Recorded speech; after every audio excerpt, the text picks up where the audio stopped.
Assalamualaikum warahmatullahi wabarakatuh. Kami dari kelompok 10 yang beranggotakan saya sendiri, Rino Nur Gajah Bunda. Saya Ahmad Fajar Agustian.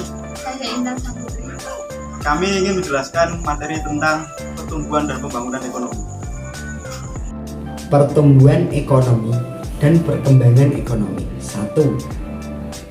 Definisi pertumbuhan ekonomi. Pertumbuhan ekonomi adalah proses di mana terjadi kenaikan produk nasional bruto real atau pendapatan nasional real. Jadi perekonomian dikatakan atau berkembang bila terjadi pertumbuhan output real. Definisi pertumbuhan ekonomi yang lain adalah bahwa pertumbuhan ekonomi terjadi bila kenaikan output per kapita. Pertumbuhan ekonomi menggambarkan kenaikan taraf hidup dengan output real perorangan. Faktor-faktor penentu pertumbuhan ekonomi. Yang pertama adalah sumber-sumber daya alam. Elemen ini meliputi luasnya tanah, sumber mineral dan tambang, iklim, dan lain-lain. Beberapa negara sedang berkembang sangat miskin akan sumber daya alam.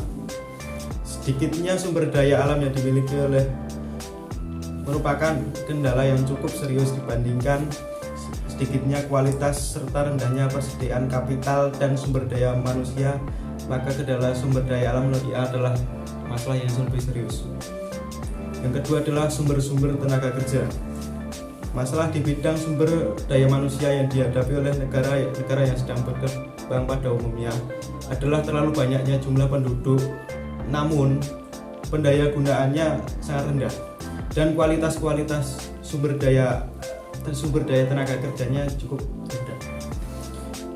Yang ketiga adalah kualitas tenaga kerja yang rendah. Negara-negara yang sedang berkembang tidak mampu mengadakan investasi yang memadai untuk menaikkan kualitas sumber daya manusia yang berupa pengeluaran untuk memelihara kesehatan masyarakat serta untuk pendidikan dan latihan kerja.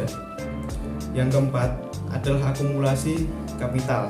Akumulasi kapital seringkali dipandang sebagai elemen terpenting dalam pertumbuhan ekonomi.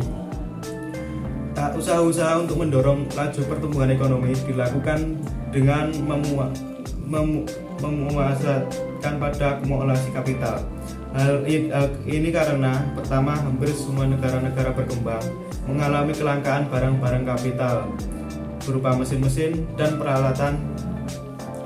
Hal ini karena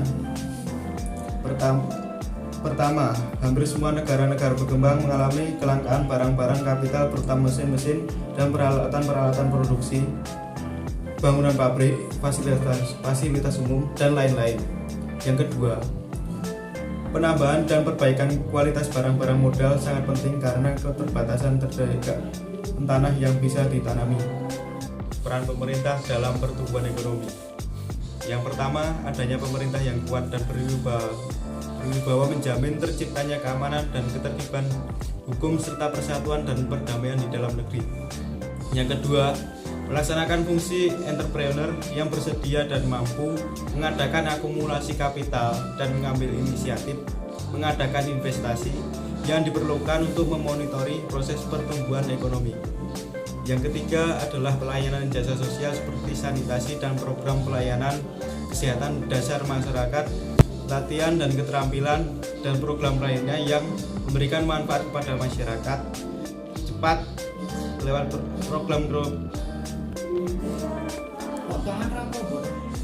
program pemerintah yang mampu secara intensif menurunkan laju pertambahan pendudukan cepat lewat program keluarga berencana dan melaksanakan program-program pembangunan pertanian atau daerah pedesaan yang bisa mengerem atau memperlambat arus urbanisasi penduduk pedesaan menuju kota-kota besar dan mengakibatkan masalah-masalah sosial, politis, dan lain-lain.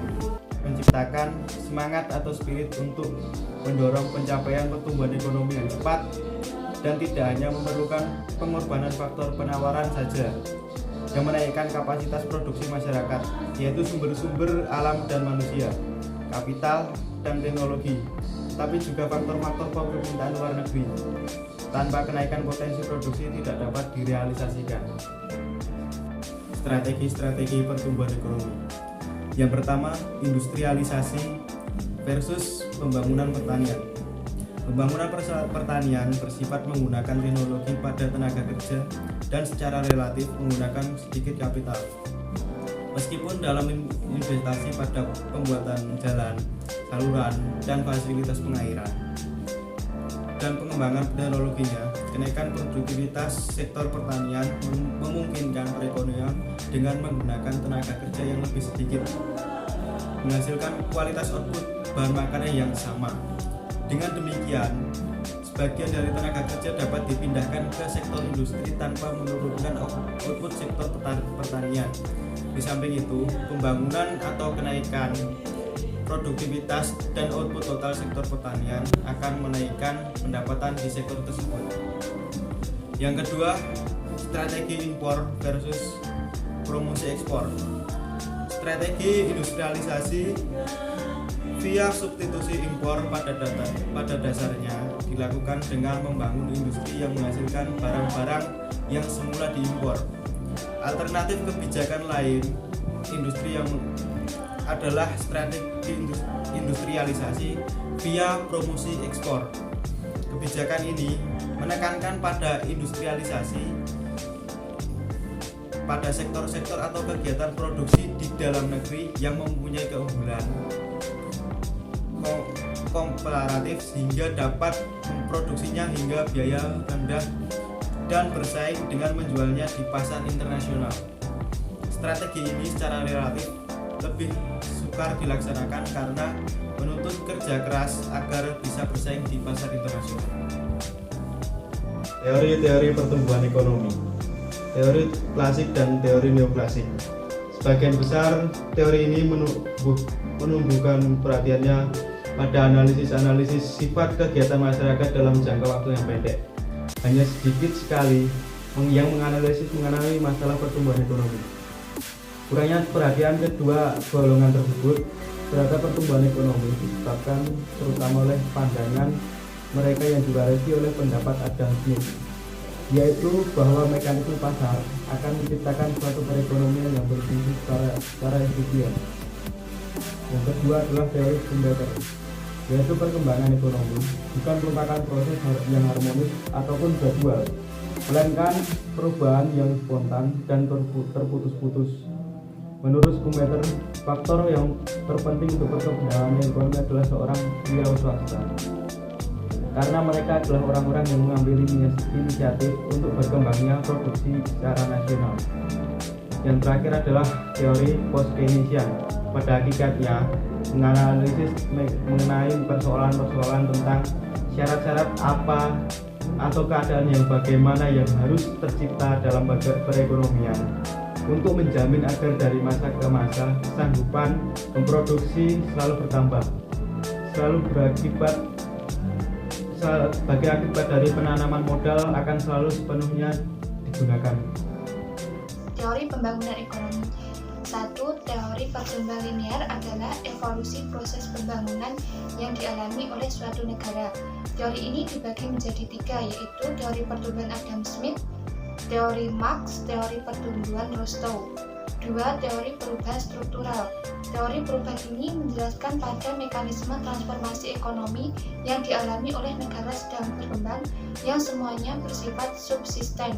Teori ini dibagi menjadi 2, yaitu teori pembangunan Arthur Lewis dan teori pola pembangunan Chenery. 3. Teori dependensia adalah teori yang menjelaskan tentang pembagian perekonomian negara-negara maju dan perekonomian negara sedang berkembang. 4. Kaum neoklasik penentang revolusi. Teori ini merekomendasikan swastanisasi BUMN, meningkatkan peran perencanaan dan penetapan regulasi ekonomi yang menciptakan iklim kondusif bagi peningkatan peran pihak swasta dalam pembangunan. 5. Teori pertumbuhan neoklasik atau Solo's One. Menurut teori ini, pertumbuhan ekonomi tergantung pada ketersediaan faktor-faktor produksi dan tingkat kemajuan teknologi. 6. Teori pertumbuhan endogen, yaitu mengidentifikasi dan menganalisis faktor-faktor yang mempengaruhi proses pertumbuhan ekonomi yang berasal dari dalam sistem ekonomi itu sendiri. 7. Teori-teori baru. Teori-teori ini dibagi menjadi 3. 1. Teori pertumbuhan baru NGT. 2. Teori geografi ekonomi baru NEG. 3. Teori perdagangan baru NTT. 8. Indikator pengukuran keberhasilan pembangunan. 1. Pendapatan per kapita.